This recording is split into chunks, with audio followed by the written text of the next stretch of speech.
a wrecking ball, a falling elevator. A single name carved into her skin by circumstance. The class of 2004. 13 hours earlier, Emma Collins was still the kind of person who believed in doors. Locked doors, safe doors. The kind you could bolt and sleep behind. The rain fell in sheets, each drop hitting the pavement with the sound of a tiny fist. Emma's boots splashed through an oily puddle outside the O'Malley apartments, the liquid reflecting the neon flicker of a liquor store 3 blocks down. She stopped at the entrance, hunting through her heavy brass key ring. The metal jangled. Too loud, she thought. Everything felt too loud lately. The keys caught in the iron gate mechanism. She twisted. The gate groaned open. Inside the lobby, dust motes danced through amber light cast by a failing fluorescent fixture. The hum of an old elevator mixed with the buzz of electrical degradation. And there, resting against her mailbox, number 4B, sat a small brown padded envelope. No return address. Just a name written in black Sharpie for E. Collins. Emma's stomach tightened. She reached for it. The paper was thin, worn. Her thumb tore through the padding. A black object slid out into her palm. A Motorola pager. Decades old. The plastic casing was grayed by time, and the screen, cracked, spider-webbed, was dark. She stared at it for 3 seconds. 4, 5. Then it vibrated. The sensation was sharp, unexpected, a grating electric buzz that made her fingers involuntarily clench. The screen flickered to life with a sickly green glow. Text scrolled across the cracked display, each letter materializing like something dragged up from the depths. I see you in the rain, Emma. Just like she did. The pager felt suddenly heavy. The lobby spun slightly, the edges of her vision narrowing. Emma spun around, her eyes snapping to the lobby window. Empty street. Rain. Street light. The cold glass reflected nothing but her own terrified face staring back. She clutched the pager to her chest, her knuckles turning white. Her breath came in short, measured bursts. The fluorescent light overhead hummed its dead song. Then she moved. Fast. Her boots hit the linoleum with sharp, echoing thuds as she sprinted toward the stairwell door. The pager was still vibrating against her ribs, still emitting that sound. Not sound, exactly, but the physical manifestation of dread made electric. She didn't look back at the window. She didn't want to know if anything had changed. 40 minutes later, Emma sat at a wooden table in her apartment, a small jeweler's screwdriver in her hand. Her fingers were steady now. Fear had calcified into something harder. Purpose, maybe, or just the need to understand. She pressed the screwdriver's tip into the seam of the pager's casing and twisted. Snap. The back casing split open with a sharp crack. She stared at the exposed interior, green circuit boards, a silver battery, and behind it all, a small piece of lead-lined foil, folded carefully. Her fingers pulled back the foil. Tucked into the battery compartment was a microfilm reel, no larger than a dime. Translucent, wrapped in a scrap of paper that read, NU 2004. Emma unfolded the scrap. Her breath caught. It was a graduation photo. Northwestern University, 2004. She recognized the setting immediately. The limestone steps of Kahn Auditorium, the arch behind them. And there in the third row, was her face. Younger, uncrossed. And in the second row, circled in thick red ink, Chloe, her roommate. Except Chloe had a line drawn through her face. Not an X, a line. Deliberate, final. Emma's roommate from 20 years ago, the girl who'd stopped answering calls in 2005, the girl who'd moved to California and simply ceased to exist in Emma's life. Had she simply ceased? Or had she been erased? Emma walked to the window and held the microfilm up to the street light. Tiny frames showed candid shots, unaware people at their homes. A man in a suit at a dining room table. A woman pushing a child on a swing. Each image was labeled with identification numbers, timestamps, and the designation Class of 2004. Under magnification, one image stopped her cold. Her former professor, Dr. Aris Thorne, handing a folder to an unidentified man in shadows. The timestamp on the frame, today, today's date, today's time, 7:47 p.m. Emma's apartment suddenly felt very small. The walls pressed in. The sound of the rain had stopped, and that silence seemed worse somehow, like the world had paused, was holding its breath. At midnight, she heard the sound, a heavy thud in the hallway. Emma's body moved before her mind caught up. Muscle memory, survival instinct. She grabbed the cast-iron skillet from the stove. Her apartment key ring hung by the door. She reached for the deadbolt with her left hand, the skillet raised and ready in her right, the muffled sound of heavy breathing on the other side of the door. Rhythmic, patient. The door exploded inward. A figure in a dark hoodie and a plastic anonymous mask lunged through the frame. Emma didn't think. She swung the skillet with all the force she could generate. The metal connected with a sickening clang, bone and skull against iron. The world filled with sound and motion. The figure staggered. Emma could feel the impact still reverberating through her arms. But then the gloved hands were on her throat. The attacker slammed her back against the hallway wall. Emma's heels kicked the air. Dust fell from the ceiling. She clawed at the mask, at the eyes behind it, her fingernails finding purchase on fabric and plastic. Her vision began to darken at the edges. The pressure on her windpipe was absolute. She brought her knee up, hard. The attacker's grip loosened, just enough. Emma shoved with every fiber of strength she possessed. The figure stumbled backward toward the stairwell, limbs flailing. She heard the sound of a body hitting stairs, once, twice, 3 times. The wet sound of impact. Then silence. Emma retreated into her apartment. The door slammed shut. Chain lock, deadbolt, slide the chair under the handle. She stood in the darkness, breath coming in jagged gasps, the skillet still clutched in her trembling hands. On the floor, a dark stain. Blood. Her phone rang on the counter. The ringtone cut through the silence like a saw blade. Emma stared at it.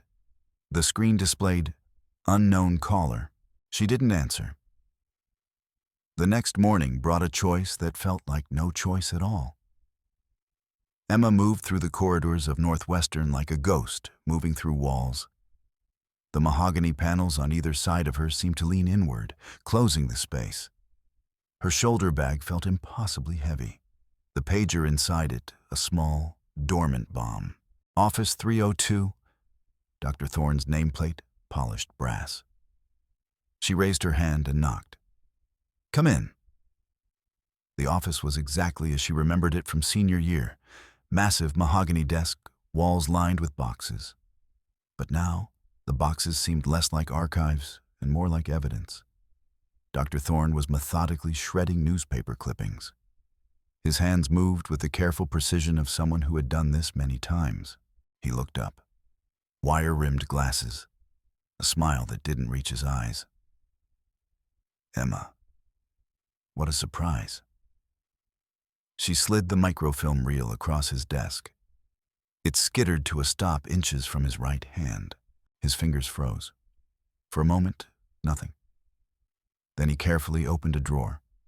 His hand disappeared inside and emerged with a pistol, sleek, black, efficient. A Glock. He set it on the green felt of his desk blotter, not pointing at her, but there. Present. Undeniable. "This was in a pager I was sent," Emma said, her voice steady even as her hands wanted to shake. "You're in it." Thorne leaned back in his chair. We weren't just a graduating class, Emma. We were a recruitment pool. He picked up the microfilm reel, holding it up to the light. Every student from that year underwent psychological evaluation.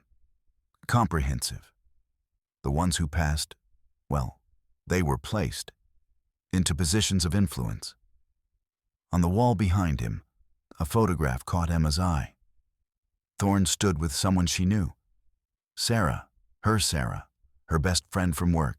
Sarah was wearing a graduation gown. The frame was labeled 2004. The room tilted slightly. Sarah, Emma whispered. Sarah passed quite well, Thorne said. In fact, she was instrumental in your monitoring over the past 5 years. Emma moved toward the door. Thorne didn't reach for the pistol. He just watched her go, a look of something approaching pity on his face. She ran. The L train platform was crowded with evening commuters.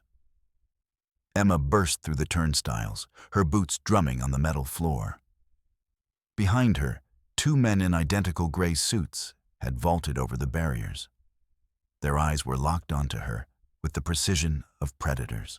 She dodged left through a cluster of commuters, grabbed a yellow wet floor sign, and hurled it backward without looking. A grunt. A body hitting tile. She didn't wait to confirm the hit. The second man caught her at the platform's edge, his gloved hand closing around her coat collar. Emma swung her shoulder bag, the pager inside acting as a weight, in a perfect arc. It connected with his jaw. She heard the crack of bone, saw the brief red spray of a tooth through the air. The train doors slid open with a hiss. Emma kicked the man's shin and dove inside. The doors began to close. For one terrible second, his fingers appeared in the gap, black-gloved, grasping. Then he pulled them back, and the doors sealed shut with a pneumatic hiss. The train lurched forward. Emma collapsed onto an orange plastic seat, her breath coming in ragged bursts. Other passengers gave her a wide berth, moving to the far end of the car. She opened her bag with trembling fingers. The pager screen was lit up. Sarah says hi. The leather of the bag creaked in her white-knuckled grip. Sarah's house had always been a place of safety. The white picket fence, the ceramic frog by the door that held the spare key, the porch light that clicked on automatically at dusk. Emma approached it now, like she was walking through a memory that might turn liquid at any moment. The porch light was off. She found the ceramic frog and retrieved the key. The house was silent. Too silent. She moved into the kitchen and stopped. Sarah's laptop was open on the counter. The screen displayed a grid of live surveillance feeds. Emma's building, multiple angles, every entrance, the stairwell, the hallway outside her apartment.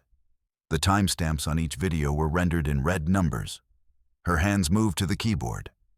Folder labeled Recruits. She clicked. Files appeared. Her file. Photographs from college. Current bank statements. A psychological evaluation dated 2004, signed by Dr. Eris Thorne. At the bottom of the document, a single word in red text. Terminate.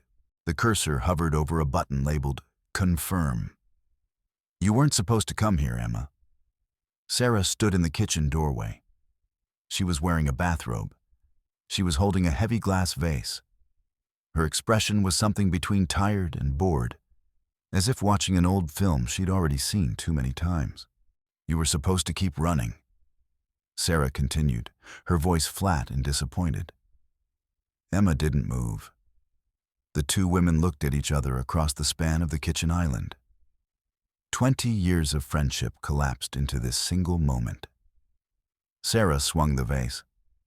Emma ducked. The vase shattered against the granite counter, sending glass shards flying through the air like diamonds caught in strobe light. Emma lunged for the back door. Behind her, she heard the crash of glass, the sound of Sarah moving fast. But Emma had already hit the door. She was already gone. The construction site was a skeleton of steel and concrete. Emma ran toward it, desperate, knowing only that she needed to lose them in the labyrinth of unfinished spaces. Her boots sank into wet concrete. She grabbed a rebar ladder and began to climb. The metal was rough, rusted, raw against her hands. Blood began to run from her palms as she ascended. 3 stories. 4. The city lights blurred in her peripheral vision. Beautiful and indifferent to what was happening on the ground, an enforcer in a leather jacket grabbed her ankle from below. Emma brought her boot down. Hard. The heel struck his nose with a wet crunch. He fell back into the pit of wet concrete below, his scream cutting short as his body disappeared into the gray surface. Sarah appeared at the far end of the floor, holding something Emma didn't recognize at first. A flare gun. Sarah fired. Bright red magnesium light streaked through the darkness. The entire floor was suddenly illuminated in a hellish, saturated glow. Emma could see everything. The exposed girders, the gaps where falls would mean death, the edge of the platform nearest her. Sarah tackled her. They rolled across the plywood floor. Emma's fingers scrabbled for purchase, for anything to stop the momentum. The edge of the platform came closer. Her legs went over. For one stretched second, there was nothing beneath her but 40 stories of empty air. Sarah kicked her in the ribs. Pain exploded through Emma's chest. She clawed backward, using her weight, and managed to roll Sarah back onto the solid floor. But Sarah kicked again, and Emma fell into a pile of scaffolding pipes. They shifted beneath her. Her leg was caught. The pipes clanged and clattered, the sound like the world breaking apart. Footsteps. Deliberate. Rhythmic. Polished Oxfords clicking on plywood. Dr. Thorne walked slowly across the floor, moving with the careful confidence of someone who knew exactly how this would end. He held a tablet. When he stopped beside Emma's pinned leg, he turned the screen toward her. A map of the United States. Hundreds of blinking red dots. Each one a location. Each one a person. Every dot is a former member of the class, Thorne said. His voice sounded almost professorial. Judges, police captains, prosecutors, social workers. We've maintained order for 2 decades, Emma. But you were the only one who refused to stay placed. Emma stared at the map. The names beneath each dot began to populate. People she knew. The security guard at her building. The HR manager at her job.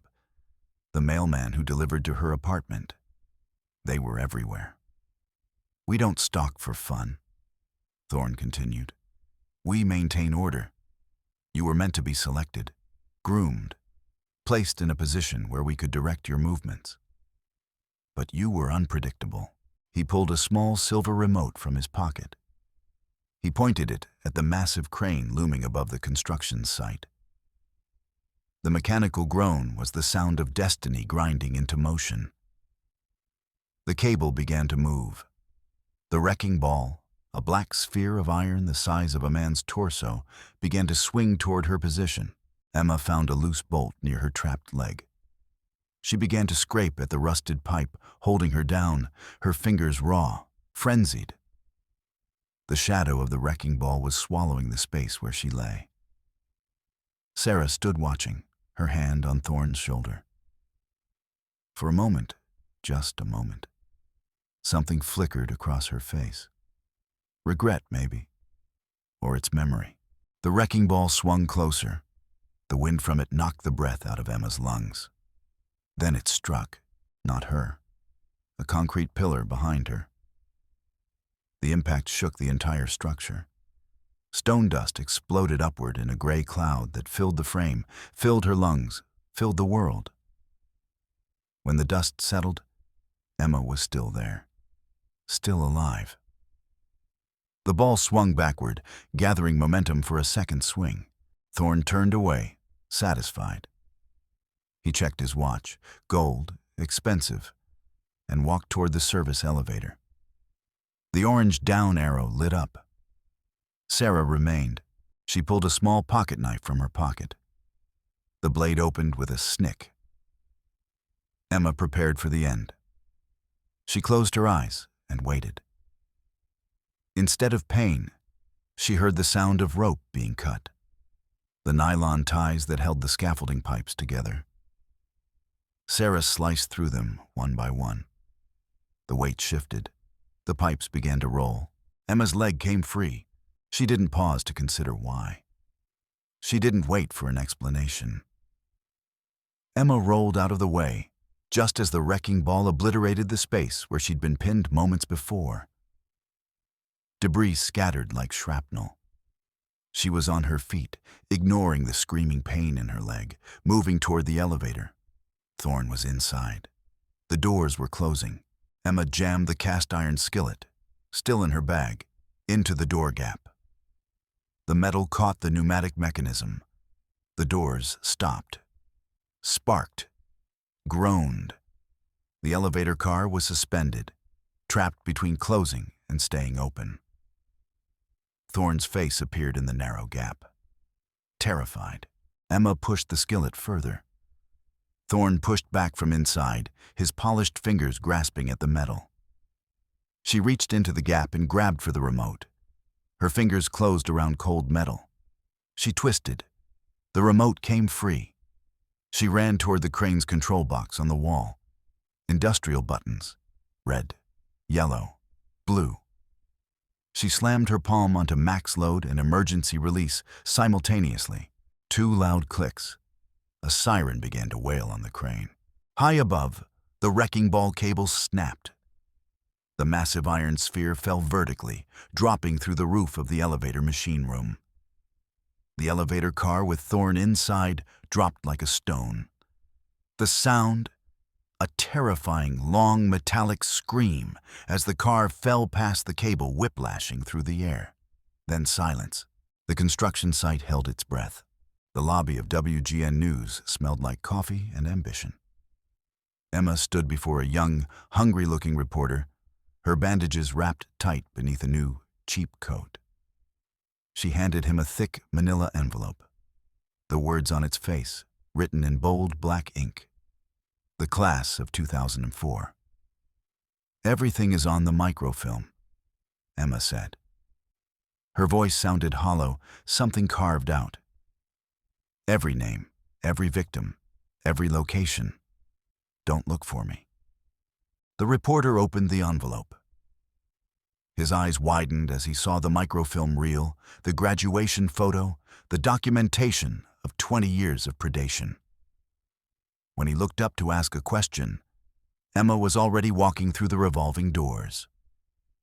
The glass caught reflections of the street, the blur of cars, the scatter of pedestrians, a city that had no idea how thoroughly it had been categorized and filed. Emma stepped onto the sidewalk. She reached into her pocket and pulled out the Motorola pager. For a moment, she held it. Then she dropped it into a street drain. The metal grate caught the light as the pager disappeared into the black water below. A hollow clink. Then silence. She kept walking. The Greyhound bus hummed with the rhythm of its own momentum. Emma sat by the window, watching the Chicago skyline become a smudge of gray. The highway stretched ahead, infinite and uncaring. She held a new burner phone. The screen displayed a news alert. Mass arrests in Chicago. Elite stalking network exposed. Dr. Eris Thorne declared dead at scene. Below the headline, a text message arrived from an unknown number. A photograph. Sarah sitting in a police interrogation room. Sarah staring directly into the camera. Sarah holding up a small piece of paper that read, "We're even." Emma stared at the photograph for exactly 10 seconds. Then she removed the SIM card from the phone. She placed it between her teeth and snapped it in half. The plastic cracked with a clear, audible sound. She tossed the pieces out the small sliding window of the bus. The wind caught them, dispersing them across the highway. She leaned her head back against the window. Outside, the road stretched on, sun-drenched, endless, leading to nowhere she'd planned to go. The bus engine roared. The tires beat their rhythm against the pavement. 1 mile, another, another. Emma closed her eyes. The girl who believed indoors was gone. What remained was simply motion, simply distance, simply the sound of wheels turning, marking time, putting space between what was and what might be. The bus drove on.